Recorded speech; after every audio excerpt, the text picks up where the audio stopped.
Welcome, and thank you for joining us. My name is Dean Lee, and I'm Professor of Physics at the Facility for Rare Isotope Beams, or FRIB.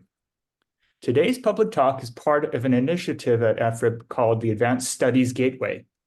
The goal of the Advanced Studies Gateway is to inspire people.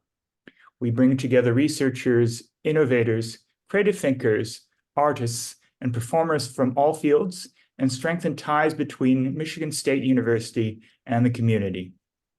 Today, we have the great pleasure of presenting a public lecture by William Phillips from the National Institute of Standards and Technology entitled The Quantum Reform of the Modern Metric System.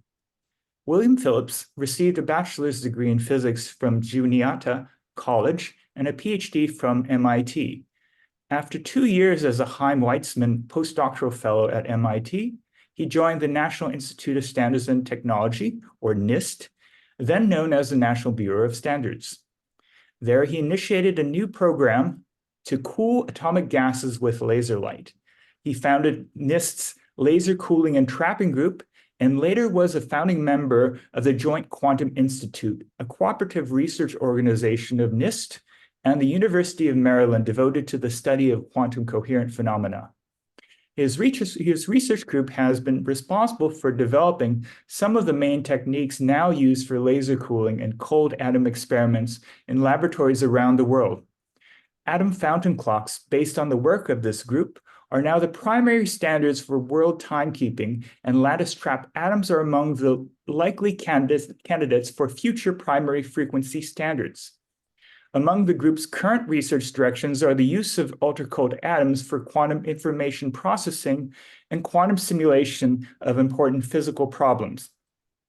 Phillips is a fellow of the American Physical Society, the American Association for the Advancement of Science, and the American Academy of Arts and Sciences. He is a fellow and honorary member of Optica, a member of the National Academy of Sciences, and the Pontifical Academy of Sciences, and a corresponding member of the Mexican Academy of Sciences. In 1997, Phillips shared the Nobel Prize in Physics for development of methods to cool and trap atoms with laser light. If you have any questions during this talk, please type them into the chat or question and answer dialog box. At this time, it is my great pleasure to introduce William Phillips. Thanks very much, Dean. It's a pleasure to be here with you. And if you came to this talk expecting to hear about laser cooling, you will hear very little about laser cooling. But instead, I'm going to talk to you about the quantum reform of the modern metric system. We all grow up with learning about the metric system in school, and I'm going to tell you about some of the latest developments. As you heard, I'm from the Joint Quantum Institute and from the Laser Cooling and Trapping Group, and I just want to acknowledge Gretchen Campbell as my group leader and these other people who are permanent members of the Laser Cooling and Trapping Group, and to acknowledge what a pleasure it is to work with all of these wonderful scientists on a daily basis.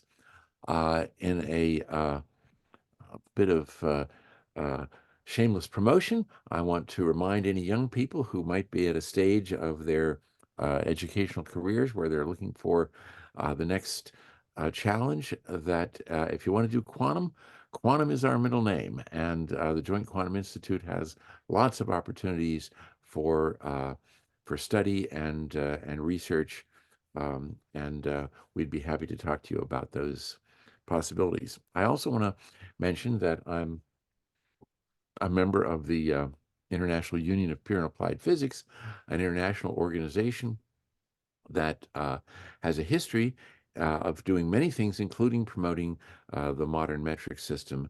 And this talk is part of the promotion of the quantum reforms of the international system of units.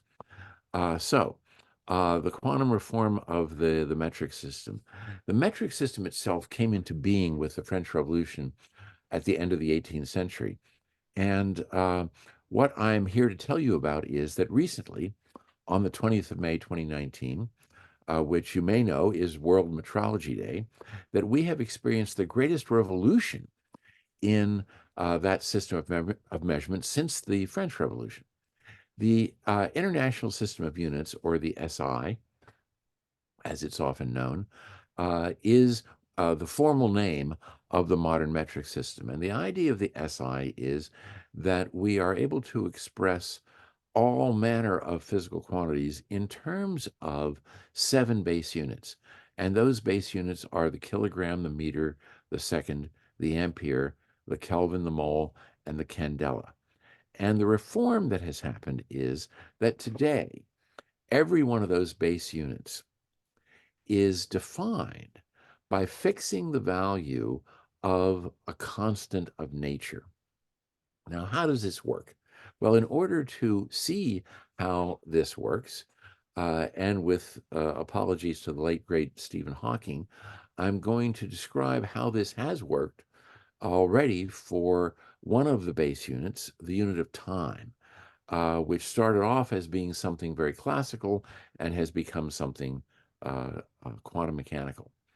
Uh, the second, the unit of time, has essentially, since we've had seconds, has been, and I noticed that the Earth isn't rotating very smoothly, but I think you all know the Earth does rotate quite smoothly, and I was hoping that that this would work a little bit more smoothly. But we have called the unit of time, the second, a fraction of the length of a day. That is, it's 1 over 24 times 60 of a day. And this is what we've called a second, long before there was an international system of units. Now, the trouble is that since around the year 1900, we have had clocks that were good enough that we could tell that the length of the day changes. It's not just that the length of the day changes during the year, and it's actually quite a substantial change because of the fact that the Earth's rotation axis is inclined to the plane of the orbit in which the Earth orbits the sun. Um, and the fact that that orbit itself is elliptical rather than circular, that changes the solar day in a way that's well understood. But there are additional changes due to the fact that the tides create a kind of friction force that slows down the rotation of the Earth. Changing ocean currents and earthquakes change the angular momentum of the Earth and the moment of inertia of the Earth. And so there are subtle, smaller changes in the rotation rate of the Earth that essentially make the Earth not a very good standard for defining what we mean by a second. In 1949, we had a real revolution in the ability to measure time with the advent of atomic clocks. This is a picture of the first atomic clock. In fact, it's a molecular clock, used molecular ammonium, first done at the National Bureau of Standards, the place where I work right now, 1949. The basic idea of an atomic clock is shown here in this cartoon version. So imagine I've got an atom. In this case, I'm imagining an atom like cesium, which is in fact the atom that we use today to define what we mean by a second. And the cesium atom has a nucleus, and it's spinning and pointing in a certain direction. And it's got a valence electron that's pointing in some direction. And when we shine in microwaves at just the right frequency being shown right here, it can cause that electron to flip its spin relative to the nucleus, and that changes the energy of the atom because the electron has a certain energy in the magnetic field of the nucleus, and when it changes its orientation, that energy changes. And when the frequency is just right, meaning that it matches that energy difference, then you can flip the electron and you can tell that you did that, and in that way, you can tell that you've got the right frequency. And that's that frequency right there. So we uh, can then broadcast what that a signal at that frequency, and everyone will know that that's the frequency. Well, here's actually a picture of one of the first cesium clocks. It was made in the United Kingdom at the National Physical Laboratory in 1955. And for those of you who are the cognoscenti having to do with quantum physics, I'll just tell you that in more detail, The way this works is that you start with some cesium atoms forming an atomic beam. You select the internal state of those cesium atoms to be a particular one of the hyperfine states that are separated by about 9.2 gigahertz. And when the cesium atoms pass through a microwave cavity, that cavity puts them into a superposition, a quantum mechanically coherent superposition of the two hyperfine states. And that superposition makes the atom itself into a kind of perfect miniature ticking clock that's ticking at exactly the frequency of the hyperfine transition. When you reach the other um, uh, microwave cavity, you experience the same microwave field, and that allows you to read out the phase of the superposition, that is where you are in the ticking cycle, and that allows you to then feed back to make the microwave frequency lock onto the frequency of the ticking of the atom. And ever since 1967, we have defined what we mean by a second to be the duration of 9 billion, 192 million, and so forth, periods of the radiation that corresponds to the transition between those two hyperfine states. In other words, we have defined what the hyperfine frequency, the energy difference between those two states is. We have defined the second by defining a constant of nature, namely the hyperfine frequency of cesium. And ever since that first clock was made in 1955, and then the definition of the second was made in 1967, these clocks have been getting better. And around 1990, these clocks were better than a part in 10 to the 14, which is sort of amazing that anything could be measured that well. But the fact is that the performance of the clocks was essentially stalled at that level of being a part in 10 to the 14, mainly because of the fact that the cesium atoms are moving so fast.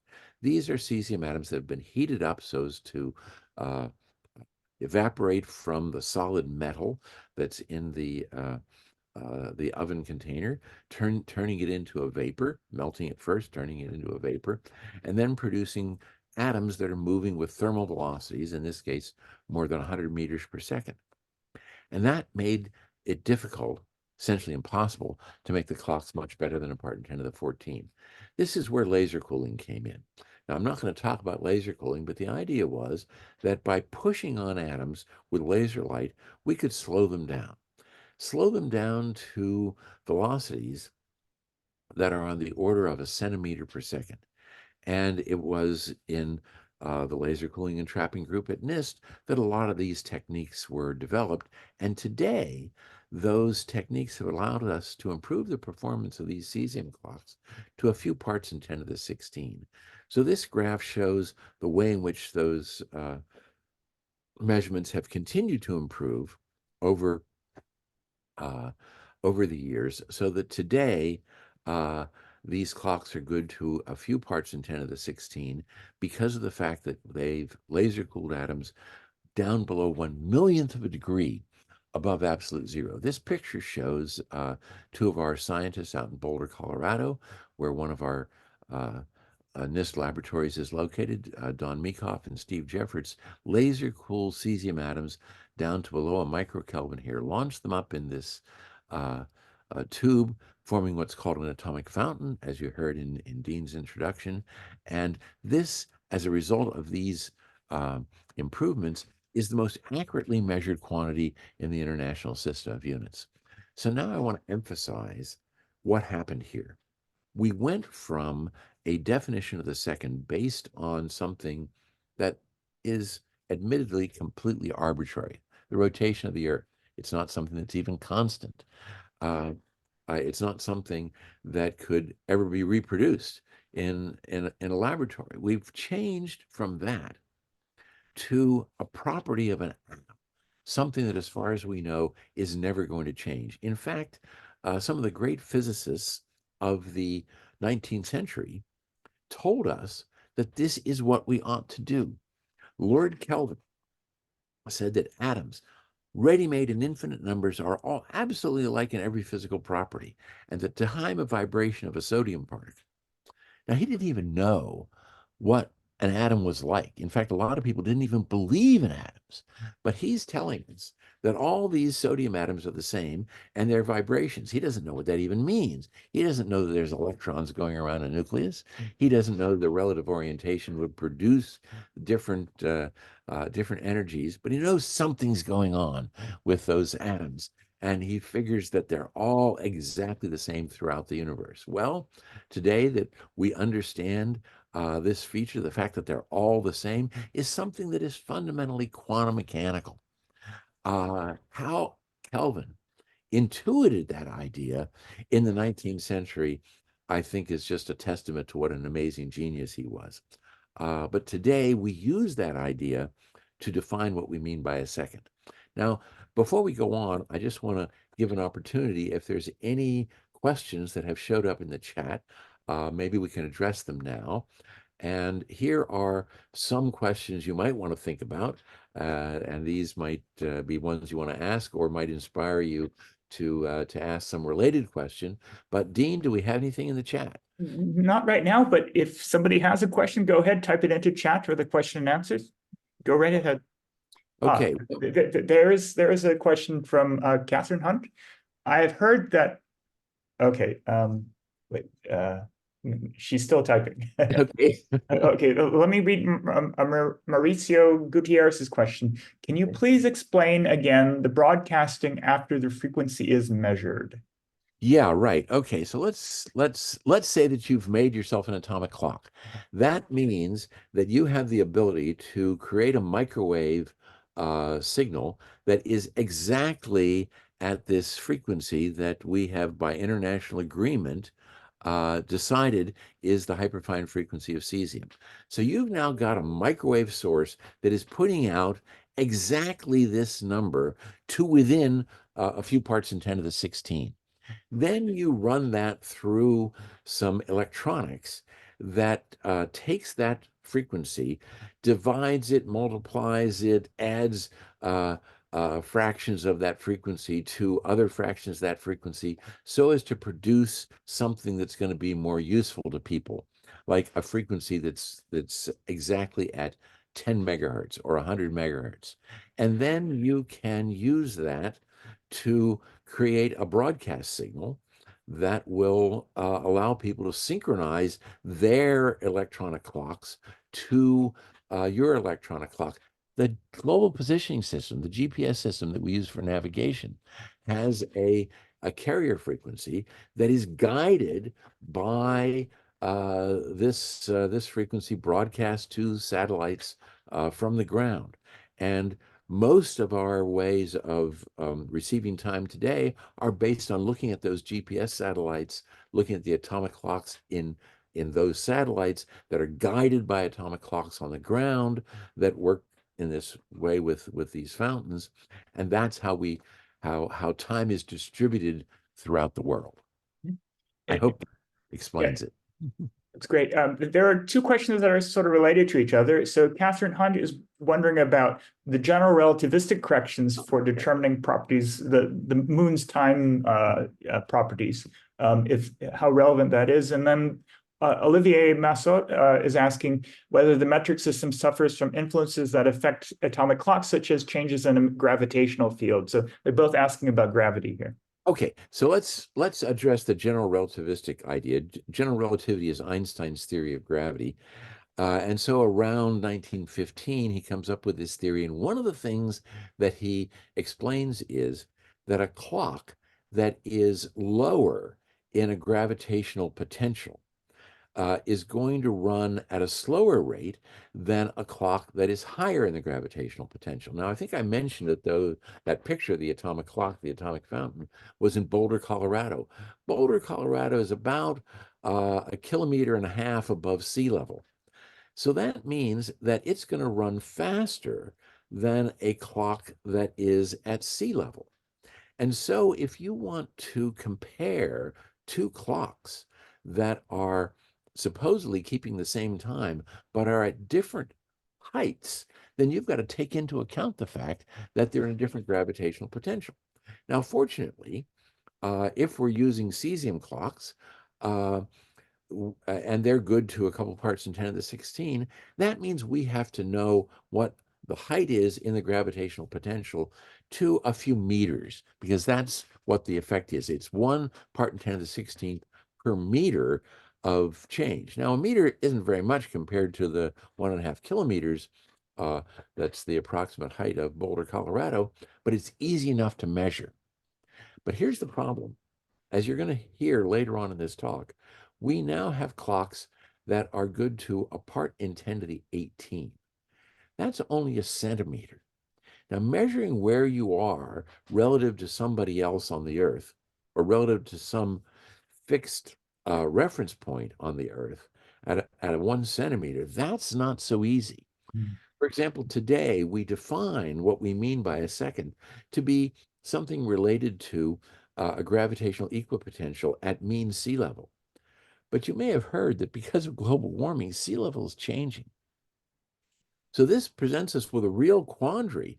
What is the definition of a second going to be when we have clocks that are good enough to measure 1 centimeter and the sea level is changing by that amount over relatively short periods of time? So it's something that people are worried about, and there's no clear answer to what we're going to do. Now, with respect to local changes of gravity, the interesting thing about clock rates is they don't depend upon the acceleration of gravity, the local force of gravity. They depend on where you are in the gravitational potential. But that's affected, that is, the same kinds of things that affect the local gravitational potential are going to affect the acceleration of gravity as well. So, for example, let's say that you're at a different time in the day, and the tides are different, and the tides affect not just water, tides affect the earth as well. The earth distorts. And it's a well understood and well measured quantity, but you'd better take it into account. So the people, the professionals who deal with this kind of thing have to worry about a lot more than the kinds of things that I've only skimmed the surface of. There are more questions, but perhaps we should move on. Okay, great. So we're going to go to another unit of this one of length. Now, time historically was really important, but length was even more important because it had to do with commerce and construction. And the first measurements, the first standards for length had to do with the human body. A foot was actually a foot. And this created a problem because different bodies were different sizes. So some ancient societies decided to take the body size of their monarch. In ancient Egypt, it was the pharaoh, and they decided that the pharaoh's forearm was going to be a length unit that they called a cubit. And there's a picture of a stone cubit that they made to be the same length as the pharaoh's forearm because the pharaoh wasn't around all the time. So they had this artifact, and they used it to measure out the pyramids. And the pyramids are amazingly good because of the fact that they really paid attention to length metrology based on, in this case, an artifact, a stone artifact. They had to recalibrate their secondary standards on pain of death. So they were really serious about their metrology.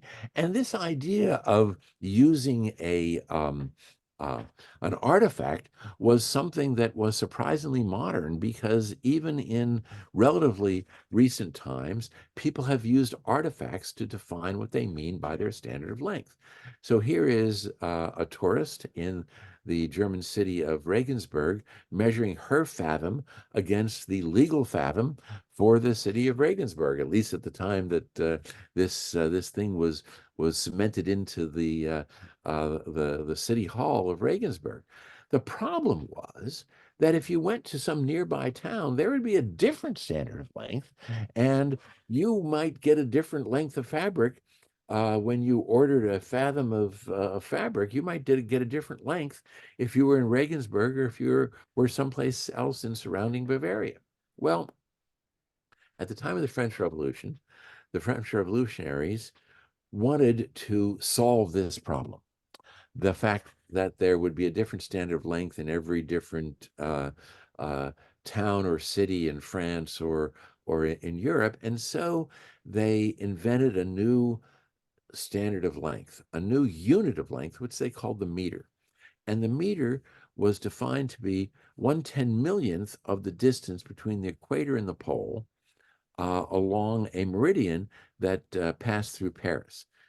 How did they determine this? They sent out surveyors to measure the distance between Barcelona and Dunkirk. And then they extrapolated that measurement to the pole and the equator, knowing something about the shape of the Earth, even in the late 18th century. Their dream was to create a standard of length that would be good for all time and for all people. And they decided the Earth would be a good standard because it was something that, at least in principle, was available to everyone, even though the definition had the meridian going through Paris. And they cast this medal to sort of commemorate this idea, showing some mythological creature actually measuring the Earth, which is what they did. They sent out surveyors. And the surveyors came back and told them what the length of the meter was in terms of the old measurement system. And you know what they did? They made an artifact, just like the people of ancient Egypt. This is a picture of the meter of the archives. This became the standard meter for France. Well, some decades later, the countries of the world got together and decided they would all adopt the metric system. They made a new meter. This is a cartoon of it. There's an actual picture of what these meters look like. And the meter is now defined as the distance between two scratches on this meter bar. This was in 1875 that the countries of the world agreed on this idea. And a few years later, they made this meter. And it wasn't long before they were measuring the distance between these two scratches using interferometry, a device that allows you to measure distance based on the wavelength of light. And it turned out that they could measure the distance between the two scratches in terms of the wavelength of light far better than they knew where the middle of the scratch was, because the scratch was 20 microns wide and the wavelength of light was about a half of a micron, about a half of a millionth of a meter. So people started measuring lengths using the wavelength of light as what you might call a de facto standard. It wasn't the legal standard of length, but people used it because it was better than the legal standard of length. And it took until 1960 that people decided to change the definition of length so that it was a certain number of wavelengths of light coming out of a krypton lamp, which is shown here.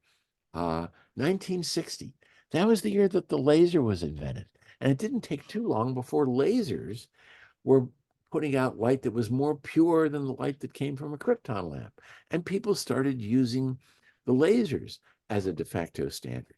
And it was obvious we needed to, again, change the definition of length. And the obvious thing to do would have been to redefine length to be a certain number of wavelengths of the kind of laser that people were using for this de facto standard.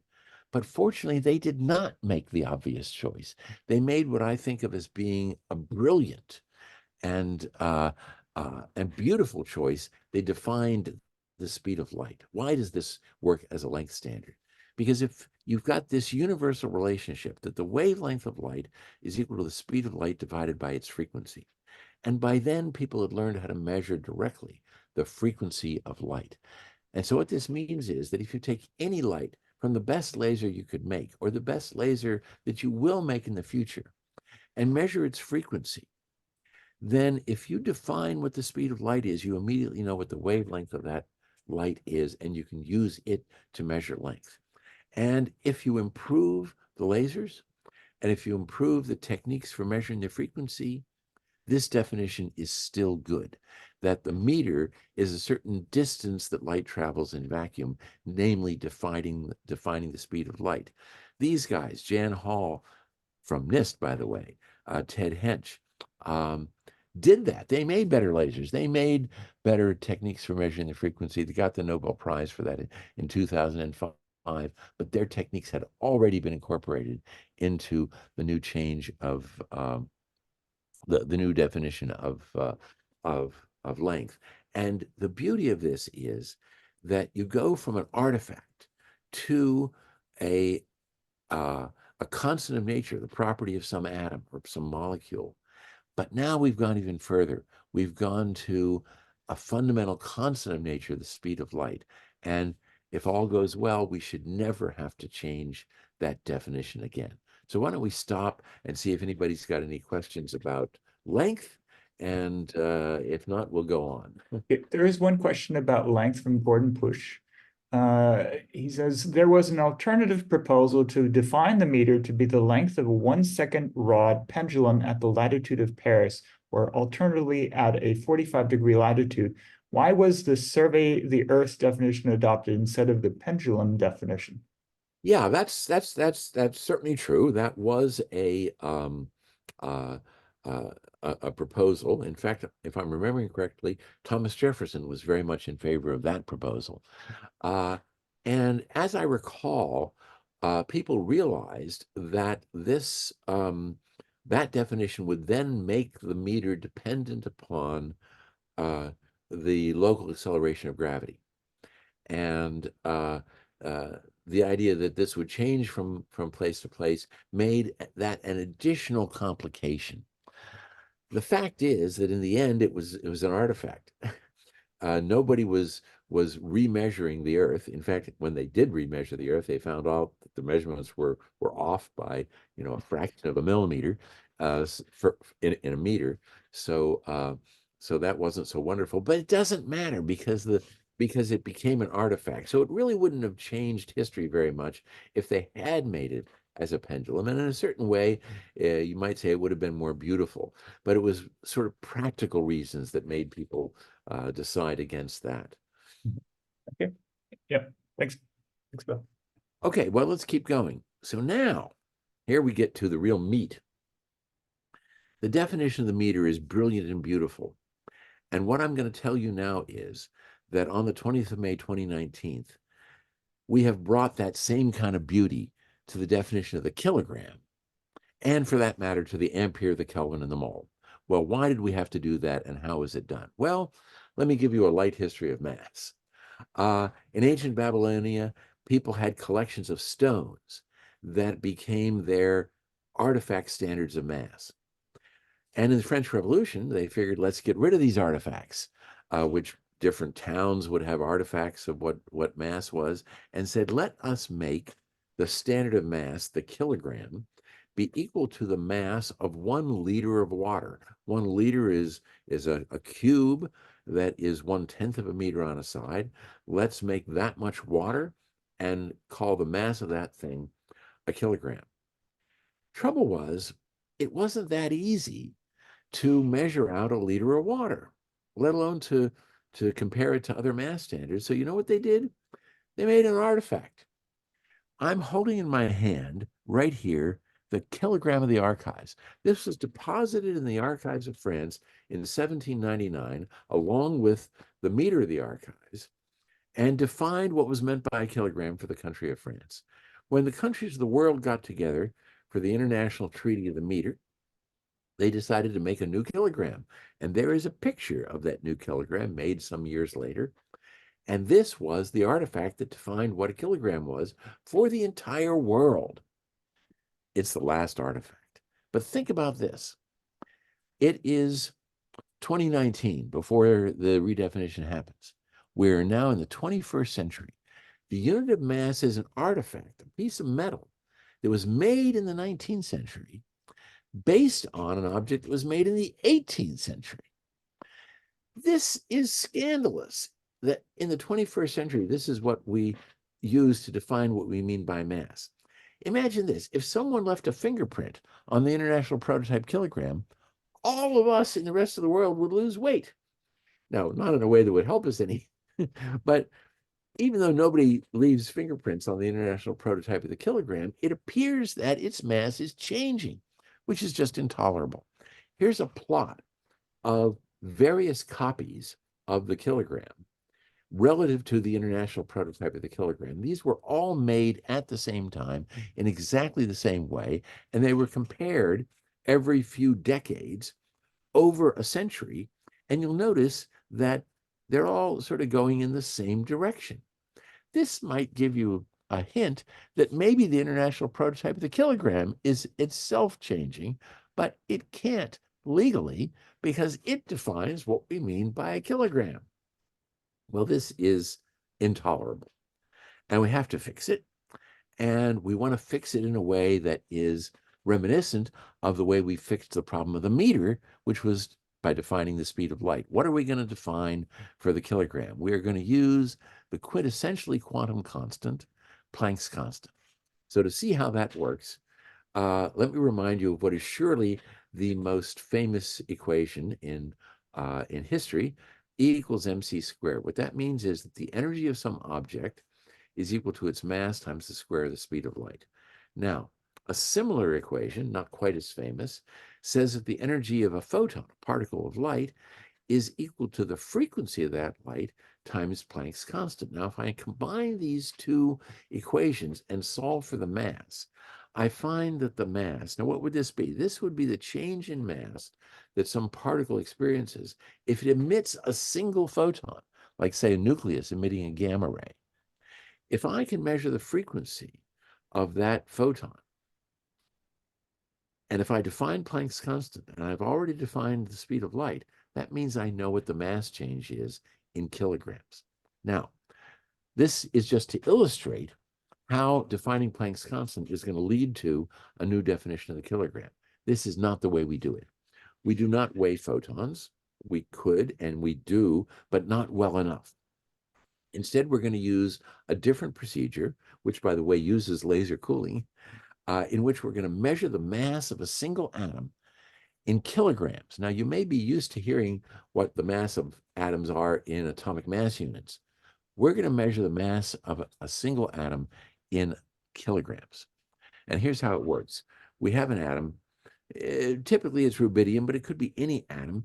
We shine a laser on it at a frequency that corresponds to the energy difference between two of its energy levels. These are energy levels that are separated by an optical transition. So this is going to be a visible or near visible photon. The atom absorbs the photon and goes from the ground state to the excited state. That's where the energy of the photon goes. But the photon carries momentum as well. And the momentum of that photon is Planck's constant divided by the wavelength of the light. Now, we can measure the wavelength of the light or the frequency of the light, which amounts to the same thing because we know the speed of light, very accurately. That momentum is going to make the atom start moving or to change its velocity by this much, Planck's constant divided by the mass and the wavelength. Now, we can measure all these things. We can measure the velocity. We can measure the wavelength. We're defining Planck's constant. That means we can solve for the mass of the atom in terms of things that we've either defined or things that we can measure really well. So when this is done, when this measurement is made, we know what the mass of a single atom is in kilograms. Now what we have to do is multiply it up so that we've got a hunk of something that actually has a mass of a kilogram. And that's done using a lot of really fancy techniques. This is a sphere of single crystal silicon, isotopically pure, where we've measured the mass of silicon by comparing it to the mass of rubidium, something that people learned how to do a long time ago. And we measure the spacing between the silicon atoms using X-ray interferometry. We measure the size of this sphere, which, by the way, is the most spherical object ever made on Earth. We measure the diameter of this sphere, and because we know what the spacing between the atoms is, we then know how many silicon atoms are in that sphere, and that means we know its mass in kilograms. And that's one of the ways in which we use this modern definition of the kilogram. There's another way, which I don't have time to tell you about, invented by this guy named Brian Kibble.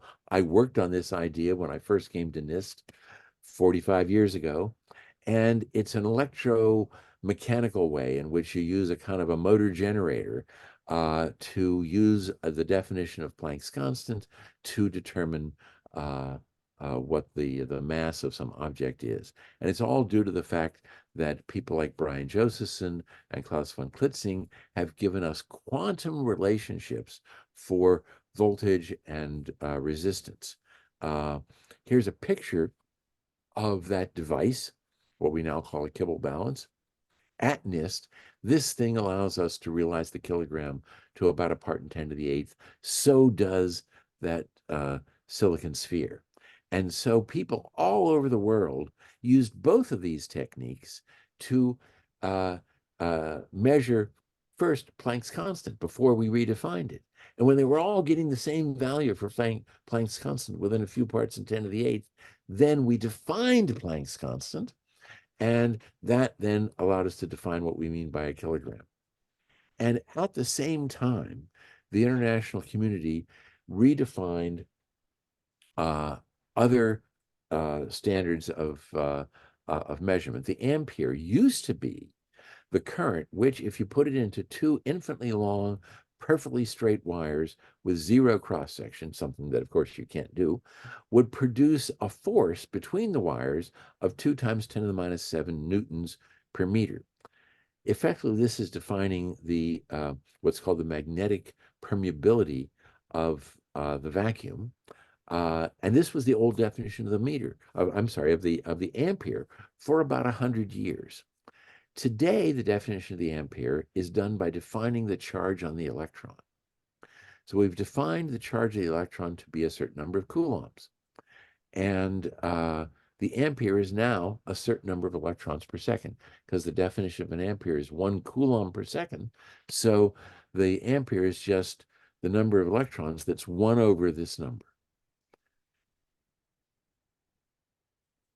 And this is wonderful because it means that 2e over h, the quantum thing that defines voltage, and h over e squared, the quantum of resistance, now become exact because we've defined what the charge of the electron is. We've defined what Planck's constant is. That makes 2e over h and h over e squared exact, which means that we make all kinds of electrical measurements exactly in the SI. And this is wonderful. It really gives us a unified standard because we can tell what resistance and voltage are from these quantum measurements. And that then gives us current, because if you know voltage and you know current, you can use Ohm's law to determine. I mean, if you know voltage and you know resistance, you can use Ohm's law to tell you current. And this is wonderful because it solves a problem with which very few people were even aware of. There's a dirty little secret about electrical units that before 2019, the world worked on 2 different sets of electrical units. The metric system, the SI, which defined current in the way that I've described, having to do with forces between wires, and another system, the legal system, or practical system of electrical units, which defined it in terms of originally standard cells, that is batteries, and wire-wound resistors, and later in terms of the Josephson effect and the quantum Hall effect. That was easier to do, but was not the SI. So in other words, if you got your voltmeter calibrated by NIST, it was not calibrated in SI volts, it was calibrated in NIST volts. And until 1990, that would have been a different number in France or in Germany or in China, because they had adopted different values for the Josephson effect or the quantum Hall effect. And in 1990, all the countries of the world agreed on the same set of numbers, which was not the SI. But now everything is the same. So we've gotten rid of that double standard. We've redefined the Kelvin. It used to be the Kelvin was 1 over 273.16 of the triple point of water. And now we've defined the Kelvin, the unit of temperature, by defining Boltzmann's constant. What that means is that we define temperature by defining or by measuring the energy of thermal motion of the individual atoms and molecules that make up the substance whose temperature we want to determine. So defining the Boltzmann constant tells us what the energy, the thermal energy per Kelvin of temperature is at the microscopic level. And the mole used to be, the mole was the amount of substance that corresponded to the number of entities equal to the number of carbon-12 atoms in 12 grams of carbon-12. And now it's simply a number. In other words, we have defined Avogadro's number, and there it is.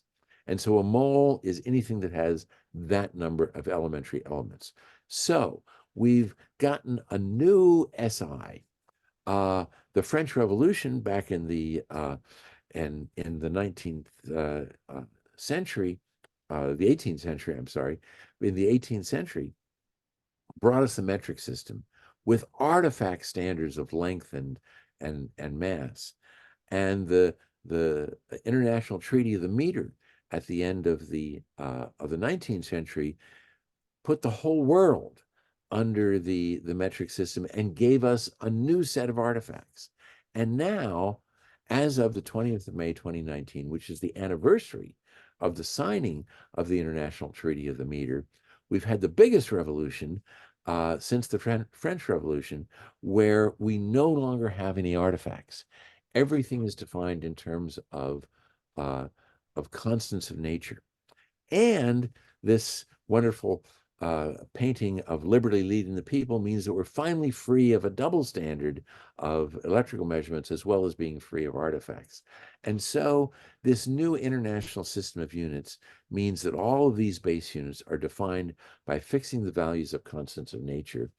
And it appears that we finally realized the dream of those French revolutionaries who made this medal to commemorate the idea of a measurement system good for all time and for all people.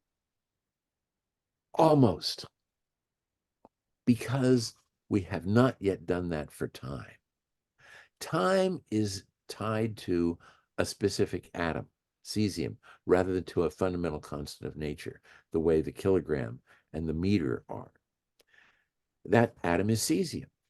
And the trouble is that if you've got better atoms than cesium that can produce more accurate atomic clocks, and we do, then you are going to have to change the definition, and we will, because these new atoms with transition frequencies in the optical part of the spectrum, light that we can see, have surpassed the ability of microwave cesium clocks to improve. So the cesium clocks, the cesium clocks were improving like this. But when optical clocks came along, they were getting better much faster.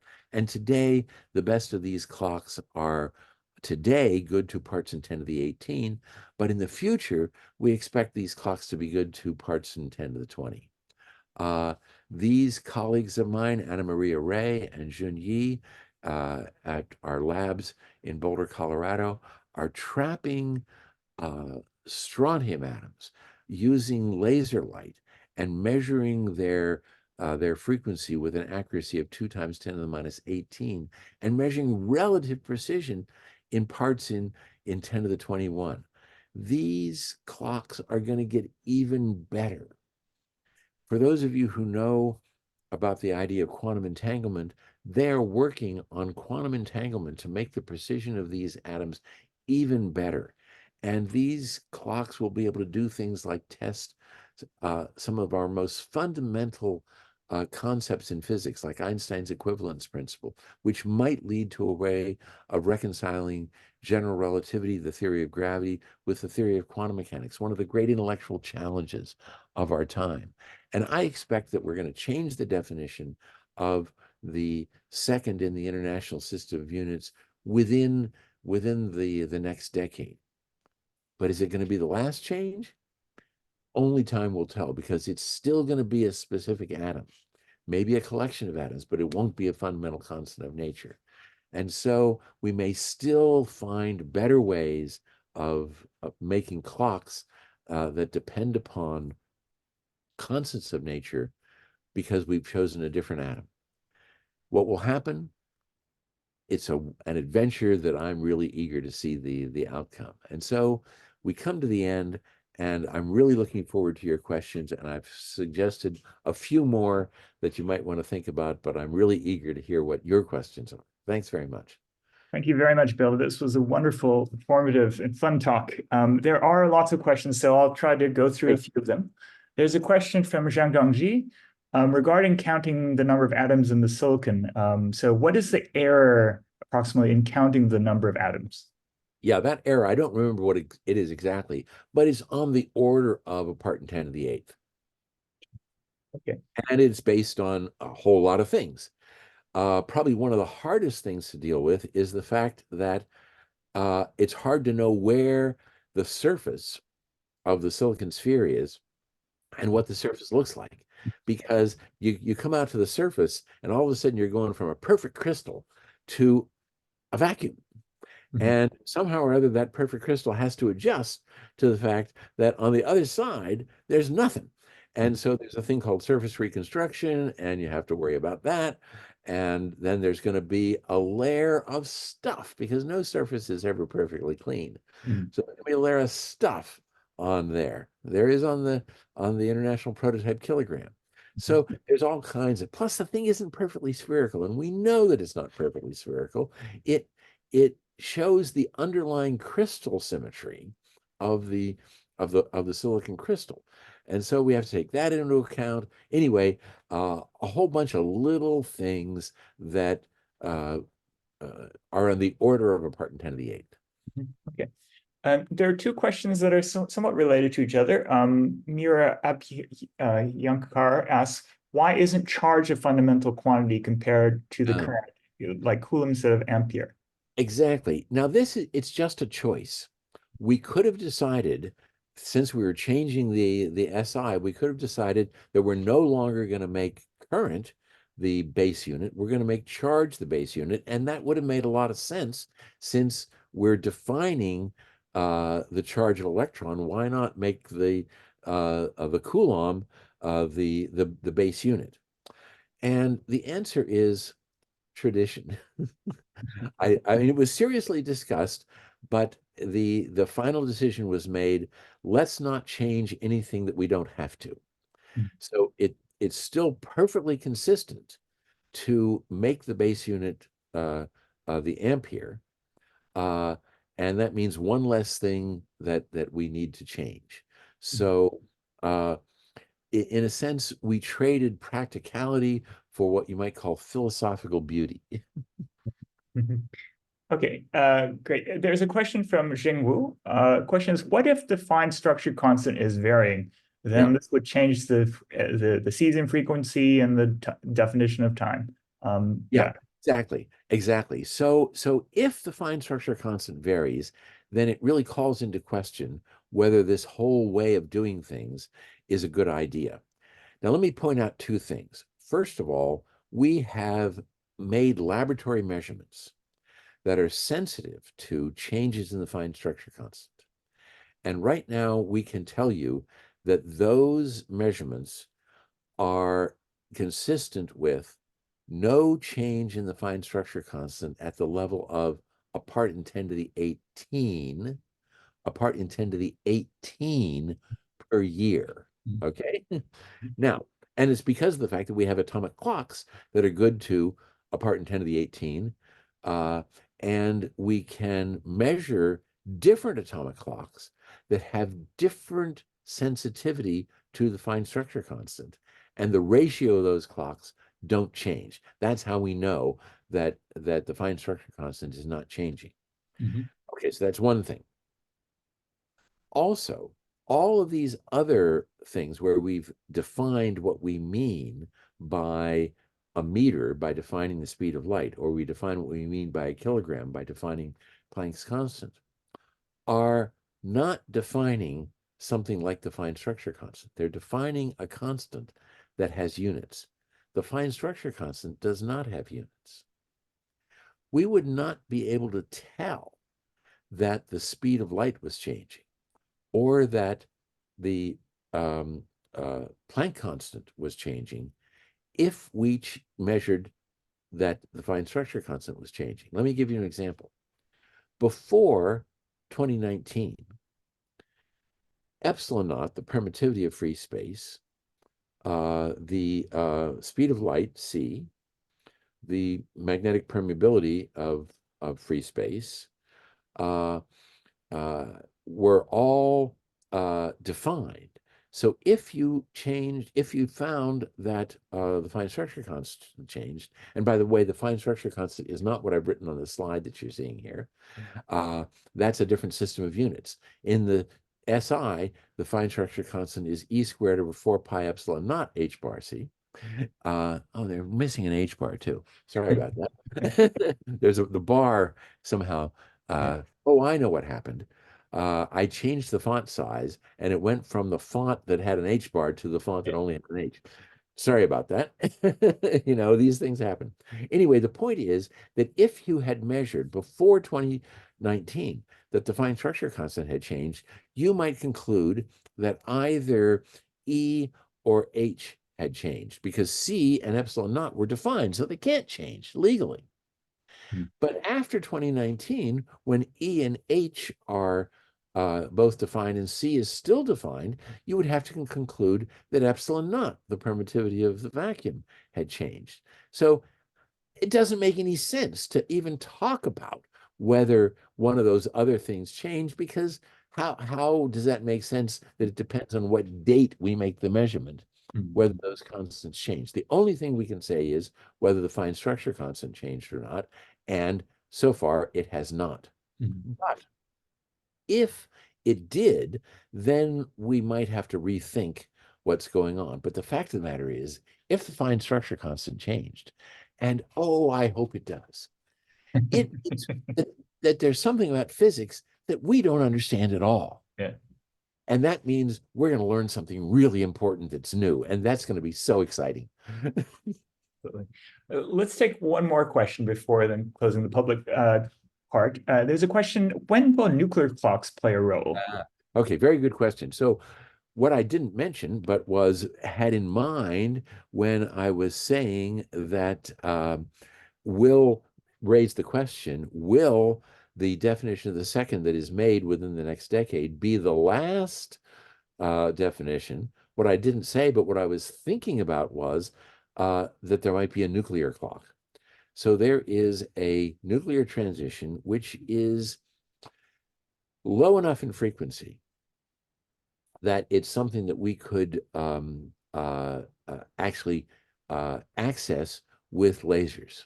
Most nuclear transitions are so high in frequency that there's no way we can multiply lasers up to there. But there's some transition in the nucleus, I think it's thorium, where we can do it. And I just heard that at the PTB, the Physikalische Technische Bundesanstalt, which is the German version of NIST, that they've just done it, that they've actually driven the transition in thorium, that nuclear transition. Now, this is still a long way away from allowing us to make this into a nuclear clock now instead of an atomic clock, but it's a necessary step. And so it makes me think that when we redefine the second, whether it's in terms of strontium or ytterbium or aluminum or maybe some combination, that it won't be the last thing, that we could look forward to a still better clock using a nucleus. But whether that happens or whether that happens in my lifetime will depend on things like how easy it is to make coherent light that will drive the nuclear transition, how convenient it is to operate such a clock. All this has to be worked out before we can redefine the second in terms of a nuclear transition. But it sounds like a wonderful thing to do. Well, Bill, I would like to thank you so much. It's an honor having you give this talk and answering so many questions to our audience. And for those of you online, thank you very much for coming. If you would like to stick around later, feel free. You'll have a chance to ask your question by voice if you'd like. So otherwise, have a great rest of your weekend and see you next time.